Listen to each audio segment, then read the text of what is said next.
How foolish to be so afraid of nothing, nothing at all.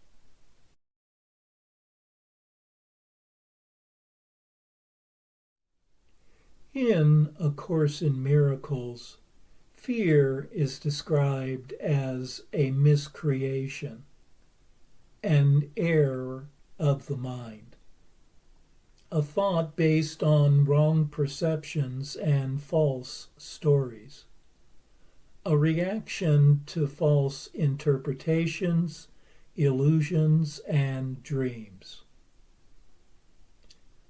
Fearful images are appearances with no basis in reality, and thus one is always afraid of nothing. In the introduction to the text, it is stated, "Nothing real can be threatened." Fear is based on the belief that threat is real. But if what is real cannot be threatened, only the unreal can be frightening. The Course then goes on to say, nothing unreal exists, meaning that one can only be frightened by something non-existent, and that which does not exist can have no effects on anyone or anything, leaving only peace to remain. And herein lies the peace of God.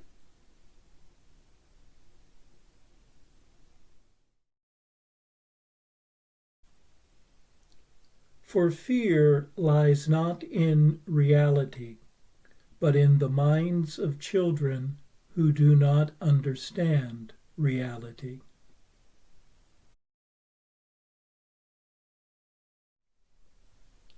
It is the child's lack of understanding that leads to their experience of fear. When the child is willing to learn to perceive the situation correctly, they are no longer afraid. It is not possible for reality to be frightening, for truth brings only unconditioned peace. When someone is afraid, one is always imagining something that is not immediately present. In Lesson 6, we are told, "I am upset because I see something that is not there." Children imagine monsters, ghosts, and even vampires. Adult monsters merely take the form of financial ruin, relationship loss, aging, viruses, and even death. The form appears to have changed, but not the fear's belief in the threat of loss. Like the young child who needs a trusted adult to see past the fear, the adult requires a trusted inner guide to reinterpret reality for them. In the Course, this inner teacher is called the Holy Spirit.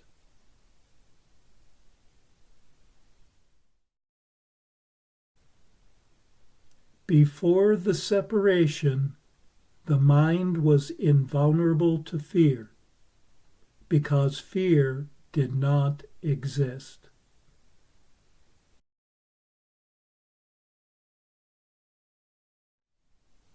Before the appearance of a world of time and space, there existed no fear. Fear requires beliefs in separation to exist. In pure awareness, without the belief in separate bodies and separate minds, fear has no reality. For unlimited loving awareness is the very nature of everything everywhere. Only in a world of separate bodies does fear appear to arise. The belief in separation then leads the mind to divide itself into two competing thought systems, which provide two divergent ways to perceive a world of form. From these two ways of seeing, a split mind emerges, which becomes its own source of conflict, doubt, confusion, and stress. A divided mind is very fearful. You have but two emotions, and one you made, and one was given you.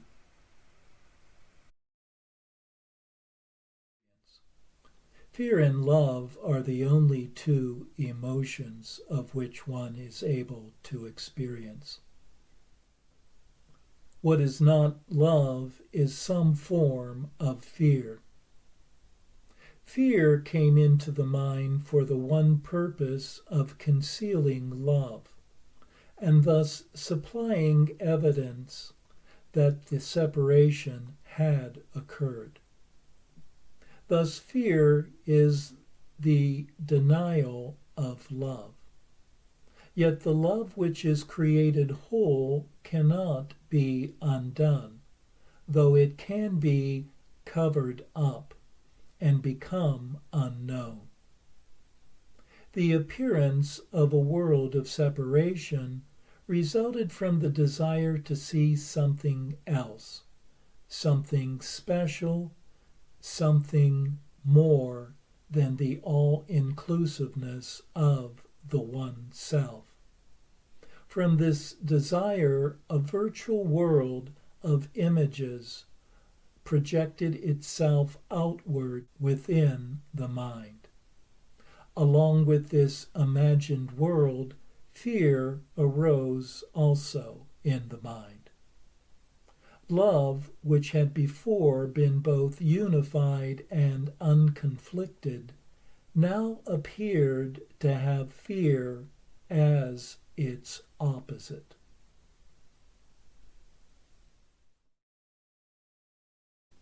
How weak is fear, how little and how meaningless.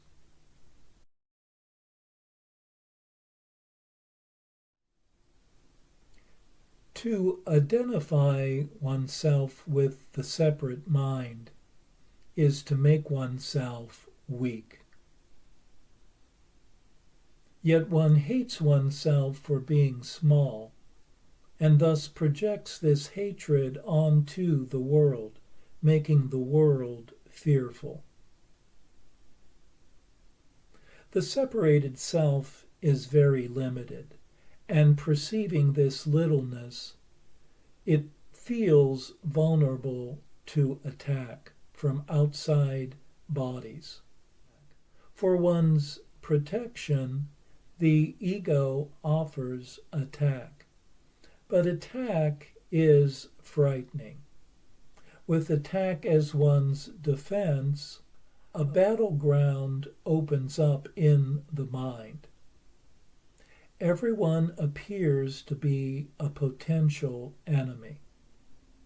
One can trust no one. One can make special allies, but these are seen as merely temporary and conditional. As we are told in Workbook Lesson 26, attack thoughts attack one's invulnerability and engender a world of danger and strife. The world is merciless, and were it outside you, you should indeed be fearful.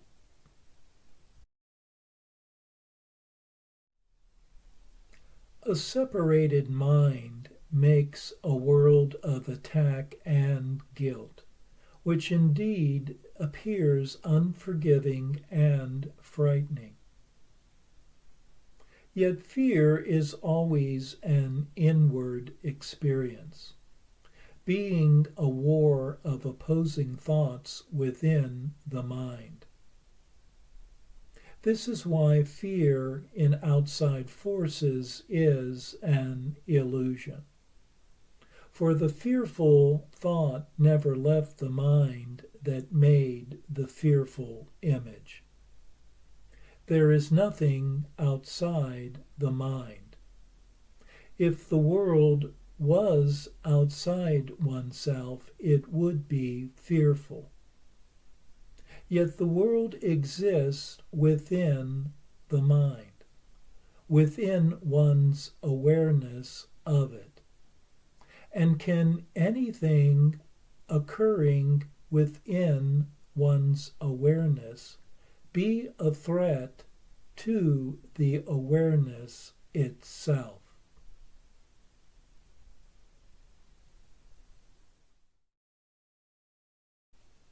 Fear is not of the present, but only of the past and future, which does not exist. The present moment is the only time that is real. Fear does not exist in the ever-present now. For fear requires the belief in what has happened before or might happen sometime soon. Fear's seeming causes are never now. The fearful mind overlooks the present moment, projecting past fearful images onto an imagined future. What A Course in Miracles calls the holy instant is a state of awareness that has been freed from past and future fears. In this non-conceptual awareness, the light of love and one's limitless being shine through. The present moment is really the only time that exists. And since fear is dependent on a past and future that is not real, then fear itself cannot be real.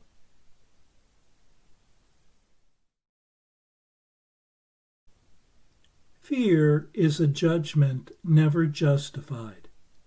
Its presence has no meaning but to show you wrote a fearful script and are afraid accordingly. Without judgment, there is only love. For judgment brings fear. The world is not frightening in itself. Yet a fearful world requires a fearful story that is being told in the mind.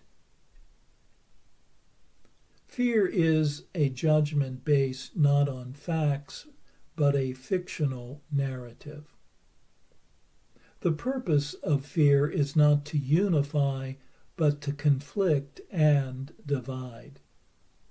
Fear always projects a world that should be different from the form that it currently takes.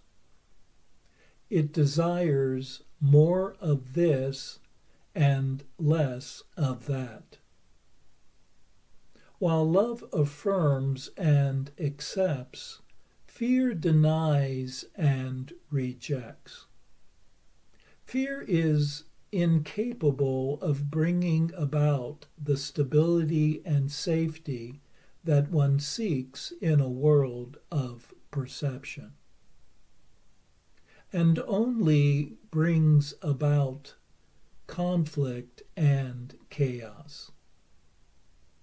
For fear is always a no to love's ever-present yes.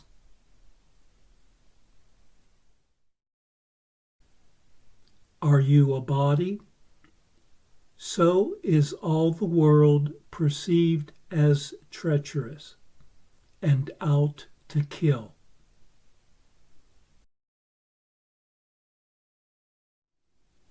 When one chooses the body as one's home, one has chosen a feast of fear. For the body is the source of all attack, the very center of pain, and the dwelling place for fear. The body is seen as that which suffers and sacrifices, being the symbol of guilt and attack. By equating oneself and others as a body, one is inviting pain to be one's constant companion. Fear mistakes pleasure for happiness, and in seeking pleasure it finds only pain. Love, on the other hand, is able to look beyond the body. For love extends itself only to what is like itself, seeing the formless, loving presence in all things.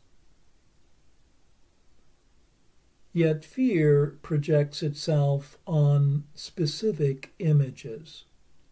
For example, upon dark clouds approaching, it imagines stormy disaster and the body's impending doom.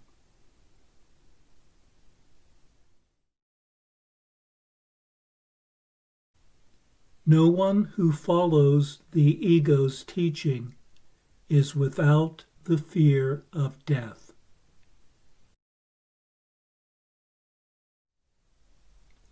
The fearful mind is devoted to the idea of death and loss, imprisoning itself within a body that is both its beginning and its end. It is the nature of form to be limiting and temporary, both evolving and devolving. The fearful ego belief in death is the denial of the unchanging nature of spirit. The fearful mind focuses on form instead of its content. It looks upon ocean waves, ocean surf, and ocean mist, and forgets about the ocean itself. And thus when an ocean wave merges back with the ocean, loss and disaster have appeared to occur. The fearful ego mind perceives all objects as disconnected from the whole, on their way to their inevitable journey to death and annihilation. Yet spirit mind is incapable of even imagining death, for never-changing life is the very reality of everything.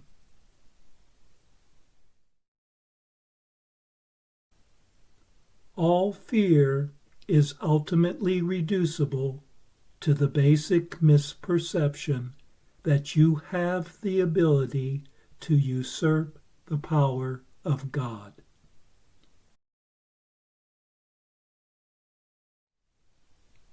According to A Course in Miracles, even the fear of death is only a way to avoid facing one's greatest fear. the fear of the eternal, the fear of love itself. The belief that the impossible did occur, that one successfully separated from divinity, is seen as the source of all fear. The belief that one can be author or determiner of one's own existence is an aspect of this fear. For the separated mind is constantly fighting for its goal of autonomy and believes it has freed itself from its source. Guilt is then experienced within the mind because it cannot but see this denial as but an attack on its source. And since guilt always calls for punishment in some form, fear of future attack arises within the mind. This is why when one's plans seem to go terribly awry, one has the sense of being somehow punished, thinking to oneself, "What did I do to deserve this?"